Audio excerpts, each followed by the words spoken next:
کچری ستاسو معده پړسیږي او بار بار ستاسو معده ګیس جوړوي چې د هغې په وجه بار بار تاسو ته غرس کې درځي کوم ته چې برفنګ ویلی شي او کله هم چې تاسو سهار راپاسئ نو سهار ټایم کې ستاسو زړه لږ لږ کچه کېږي او تاسو خوراک نه وي کړی خو تاسو ته داسې محسوسیږي چې مونږ خوراک کړی دی معده ستاسو هر ټایم ډکه وي او ورځ په ورځ ستاسو لوږه کمیږي او ورسره ستاسو ورځ په ورځ وزن هم کمیږي او تاسو چې کله خوراک وکړئ یا خوراک هم نه وي کړی ستاسو په معده کې درد راوچتیږي او ستاسو د غټو بول رنګ یا تورو یا په هغه کې لږه شان وینه راځي نو دا ټول علامات د معدې د زخم دي کوم ته چې پیپټیک السر ویلی شي او د دې د ټولو نه غټې چې کومې وجې دي هغه دا دي کچرې تاسو هغه میډیسن استعمالوي کوم چې دردونو خلاف کار کوي نو هغه میډیسن ستاسو په معده کې زخم جوړوي دویم ایچ پایلوري بیکټیریا یعنی هغه جراثیم کوم چې ستاسو په معده کې وي د هغې زیاتوالي په وجه باندې ستاسو په معده کې زخم جوړیږي دریم کچری تاسو سیګریټس کې د هغې د وجې هم ستاسو په معده کې زخم جوړیږي یا کچری تاسو شراب کې یا نور نشایي تاسو سیسس کې د هغې د وجې هم په معده کې زخم جوړیږي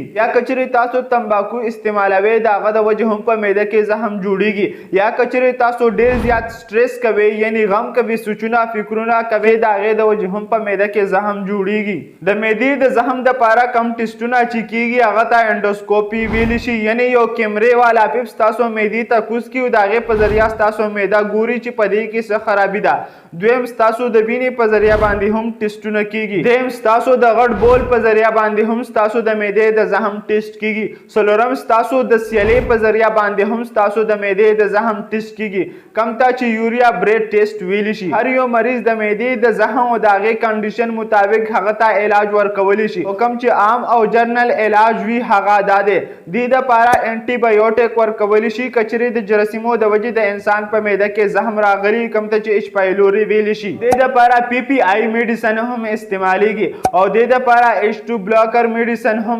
استعمالیږي او دې دپاره انټاسیډ میډیسن هم استعمالیږي همدغه شان میډیکل انفارمیشن دپاره زموږ سره اوسئ او کچرې دا ویډیو انفارمیټیو وي نو دغه شان انفارمیشن دپاره زموږ آی ډي فالو کولی شئ شکریه الله حافظ